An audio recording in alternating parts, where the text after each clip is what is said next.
నమస్కారం. ఈ మధ్యకాలంలో మన ప్రాంతీయ సినిమాలు, ముఖ్యంగా దక్షిణ భారత సినిమాలు దేశ సరిహద్దుల్ని దాటి ప్రపంచవ్యాప్తంగా ఒక పెద్ద సంచలనం సృష్టిస్తున్నాయి. అసలీ మార్పు ఎలా మొదలైంది? దీని వెనక ఉన్న కారణాలేంటి? రండి, ఈరోజు మనం దీని గురించి లోతుగా విశ్లేషించుకుందాం. 2023లో ఆర్ఆర్ అనే ఒక తెలుగు సినిమా వచ్చింది. అది పాశ్చాత్య దేశాల్లో ఒక తుఫానులా దూసుకెళ్ళింది. దాని విజయం చూసి మన దేశంలోనే కాదు, ప్రపంచవ్యాప్తంగా చాలామంది ఆశ్చర్యపోయారు. ఒక వెస్టర్న్ వ్యూవర్ అయితే దీన్ని మార్వెల్ ఆన్ స్టెరాయిడ్స్ అని వర్ణించారు. ఇది ఊరికే అనుకోకుండా వచ్చిన విజయం కాదు. దీని వెనుక ప్రపంచ వినోద రంగంలో వస్తున్న ఒక పెద్ద మార్పుకు ఇది ఒక సంకేతం. సరే, మరి ఈ మార్పేంటో, ఒక ప్రాంతీయ సినిమా గ్లోబల్ స్టేజ్ మీద ఎలా నిలబడగలిగిందో ఇప్పుడు చూద్దాం. ఈ మొత్తం ట్రెండ్ను ప్రపంచానికి పరిచయం చేసిన సినిమాతోనే మన విశ్లేషణ మొదలుపెడదాం.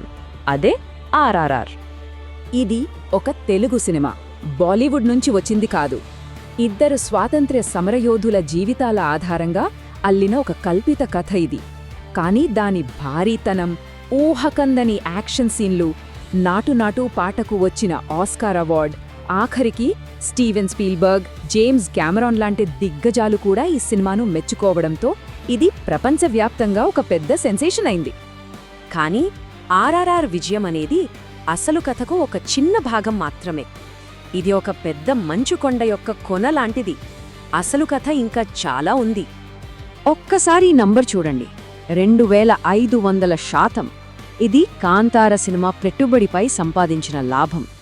కేవలం 16 కోట్ల బడ్జెట్తో తీసిన ఈ కన్నడ సినిమా ప్రపంచవ్యాప్తంగా దాదాపు 400 కోట్లు వసూలు చేసింది.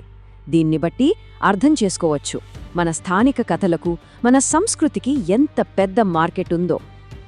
ఈ డేటా చూస్తే ఇంకో ఆశ్చర్యకరమైన విషయం తెలుస్తుంది.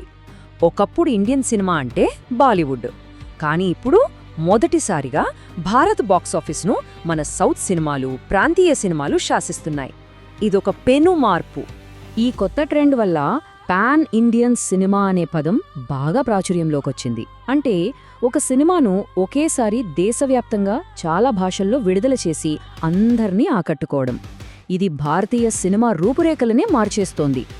సరే, మరి ఇంత పెద్ద విజయం వెనుక ఉన్న అస్సలు రహస్యమేంటి? ఈ సినిమాల్లో ప్రపంచ ప్రేక్షకులను అంతగా ఆకర్షిస్తున్నదేంటి? దీనికి కారణం కథ చెప్పే విధానంలో వచ్చిన మార్పు. ఒకప్పుడు గ్లోబల్ ఆడియన్స్ కోసం మన సినిమాల్లోని సంస్కృతిని, సంప్రదాయాలను తగ్గించి చూపించేవాడు. కానీ ఇప్పుడు సౌత్ సినిమాలు దానికి పూర్తి భిన్నంగా వెళ్తున్నాయి. వాళ్ళు మన స్థానిక కథలని, మన సంస్కృతిని ఏమాత్రం దాచుకోకుండా ఇంకా బలంగా చూపిస్తున్నారు. ఆ నిజాయితీ, ఆ వాస్తవికతే జనాలకు బాగా నచ్చుతోంది. ఈ సినిమాల్లో చాలా వాటికి మూలం సనాతన ధర్మం, అంటే హిందూ జీవన విధానం నుంచి స్ఫూర్తి పొందిన కథలు, పాత్రలు. ఇక్కడ దీన్ని ఒక మతంగా కాకుండా ఒక జీవన తత్వంగా చూపిస్తున్నారు. దీనికొక బెస్ట్ ఉదాహరణ ఆర్ఆర్ఆర్ సినిమానే. దర్శకుడు రాజమౌళి గారు ఎంత అద్భుతంగా ఆలోచించారంటే, అల్లూరి సీతారామరాజు, కొమరం భీం అనే చారిత్రక వ్యక్తులను తీసుకుని వాళ్లకి మన పురాణాల్లోని రాముడు, భీముడు లేదా హనుమంతుడి లక్షణాలను ఆపాదించారు. దీనివల్ల ఆ పాత్రలు మనకు చాలా సుపరిచితంగా, అదే సమయంలో ఎంతో శక్తివంతంగా అనిపిస్తాయి. ఈ సినిమాల్లో వస్తున్న మార్పు కేవలం వినోద రంగానికే పరిమితం కాలేదు. ఇది ప్రపంచ వేదికపై మన దేశ సంస్కృతిని మనం ఎలా ప్రదర్శిస్తున్నామనే దానిలో కూడా ఒక పెద్ద మార్పుకు సంకేతం. ఒకప్పుడు మన సినిమాలు రక్షణాత్మకంగా ఉండేవి. పాశ్చాత్య సంస్కృతి నుంచి మన సంప్రదాయాలను కాపాడుకుంటున్నట్టు చూపించేవి. ఆ తర్వాత 90లలో విదేశాల్లో ఉంటున్న భారతీయులతో కనెక్ట్ అవ్వడానికి ప్రయత్నించాయి. కానీ ఇప్పుడు పరిస్థితి పూర్తిగా మారింది. మన సినిమాలు ఎంతో ఆత్మవిశ్వాసంతో మన సంస్కృతిని ప్రదర్శిస్తున్నాయి. ఎవరి మెప్పు కోసమూ చూడట్లేదు. ప్రపంచాన్ని మన సంబరంలో పాలు పంచుకోమని ఆహ్వానిస్తున్నాయి. అయితే ఈ కథలో అంతా సాఫీగా సాగిపోవట్లేదు. ఈ సినిమాలపై కొన్ని తీవ్రమైన విమర్శలు, వివాదాలు కూడా ఉన్నాయి. ఈ సినిమాలు వాటి గ్రాండియర్కు ఎంత పేరు తెచ్చుకున్నాయో, వాటిలో చూపించిన కొన్ని రాజకీయ, సామాజిక అంశాల వల్ల అంతే స్థాయిలో విమర్శలను కూడా ఎదుర్కొన్నాయి. ఒక ప్రధాన విమర్శ ఏంటంటే, ఈ సినిమాలను ఒక రకమైన జాతీయవాద ప్రచారానికి సాధనాలుగా వాడుకుంటున్నారని.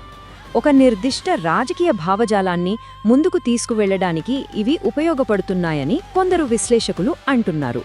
ఉదాహరణకు ఆర్ఆర్ఆర్ సినిమాలో హిందూ మత చిహ్నాలను ఉపయోగించడంపై విమర్శలు వచ్చాయి.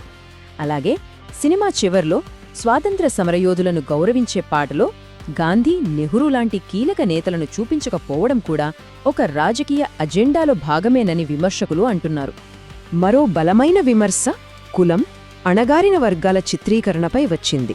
ముఖ్యంగా ఆర్ఆర్ఆర్లోని కుమరం భీం పాత్రపై.